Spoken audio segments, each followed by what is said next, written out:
Boko Haram are being rehabilitated.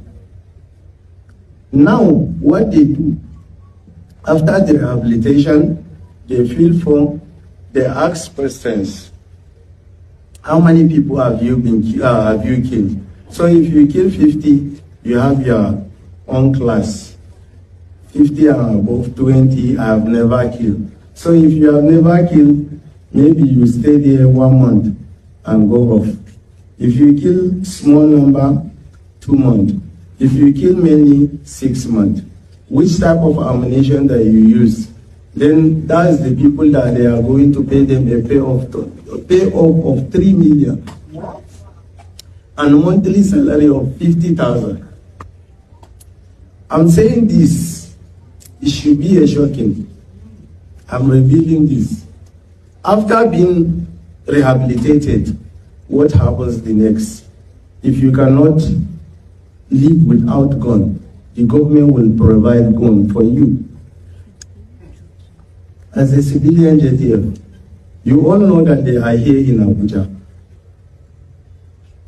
Most of them are repentant Boko Haram. Some of them that they cannot stay in the society, they are being exported to Algeria to go and attack the miners, to go and do illegal mining, gold mining in Algeria, and be paid. If they sustain gunshot, they are going to be transported back to Maiduguri and treated in the University of Maiduguri Teaching Hospital through the government of Borno State. The repented IDPs, repented Boko Harams, and also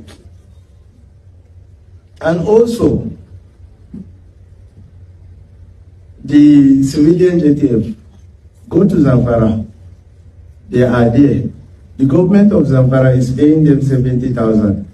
The government of Borno State is paying paying 70,000 to the Borno State government. Imagine, we are in a country where governments will hold bandits, Boko Haram, terrorists in high esteem. We take care of them in the name of they've repented, so-called, repentant so-called. They will be well treated based on the calamity they have caused, based on the number of life they've taken. That is how well they are treated. You can imagine that. And the funniest part of it, the one that makes me weep, is where are the people whose parents have been killed? Where are the parents whose children have been unalived? Where are those ones? Where are the families that have been driven from their communities? Where are the sons who have lost their parents? Where are the daughters that have lost their parents? Where are the parents that have lost their children? They are in IDP camps. They are displaced. They don't have a place to call their home again. Some have been there for the past 5 years. But so funny enough, the Minister of Chief of Defense Staff so announced to the country that these people called terrorists, that there is a back door, there's a window open for them to come back anytime they want to come back. Are you conscious of the fact that he did not talk about IDPs?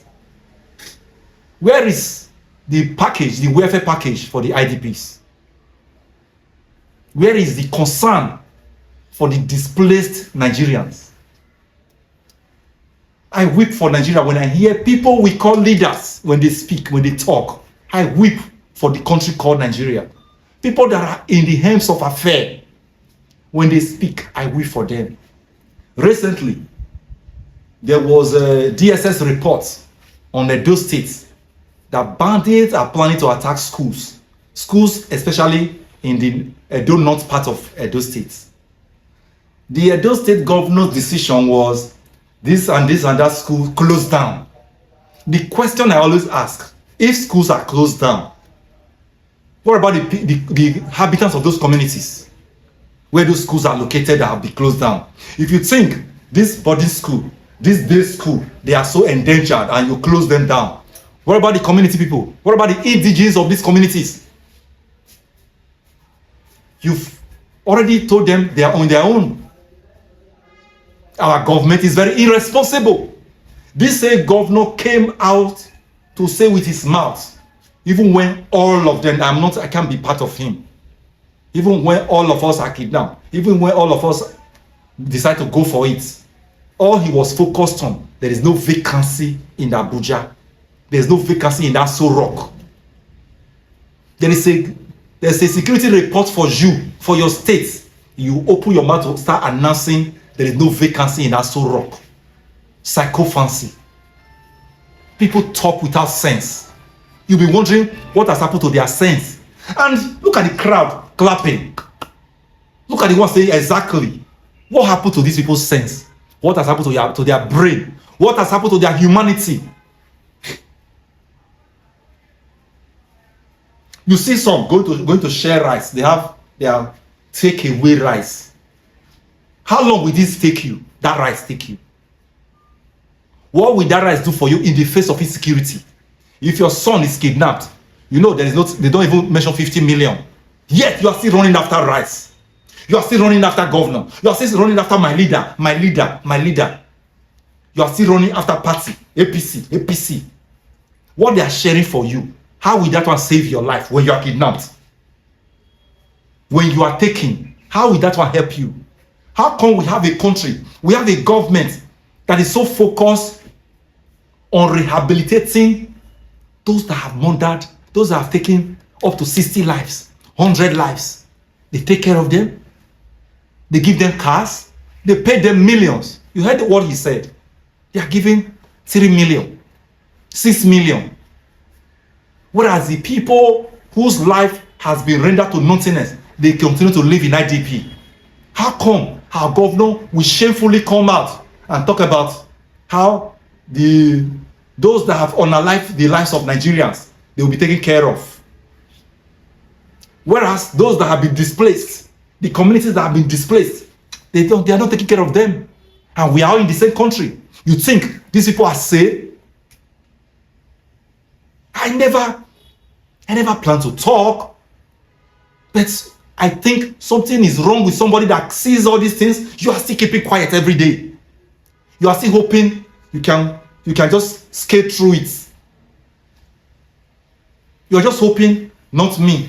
Thank God, not me. Just every day by day, your life is more at risk. You think there's nothing. This is a time we have to re-examine our sanity. These leaders, these governors, these presidents, they're well. How can they just let this thing prosper? Paying bandits, paying terrorists in the name of they repented. Whereas the people who have lost their loved ones, they are still living in IDP for the past 3 years. Some are sent to IDP on a daily basis. There's insecurity reports. They report that these schools are targets of bandits. If you're able to get these reports, how come there's no plan of what you will do about it? You DSS, all that you are doing is sending message to those states that there's this, there's that. What are you doing about it? If you get this intelligence report, how come you're not coming up with way forward strategies? Is it only to ring election that the governor of the day can boast of strategy? How come they don't have strategy to preserve, to protect, to safeguard the lives of the citizens, of Nigerians? How come they don't have strategy in this regard? They only have strategy how to make sure they ring the election, or the other ones, how to make sure people cannot register to vote, how to make sure Nigerians cannot belong to a party that they know the opposition are promoting. Is that the only area our government they have strategy? How come they cannot exhibit their strategy in the face of this tyranny? I'm ashamed of Nigeria, but I just cannot keep quiet. Enough is enough. Once again, my name is Barrister Ose. Thanks for watching.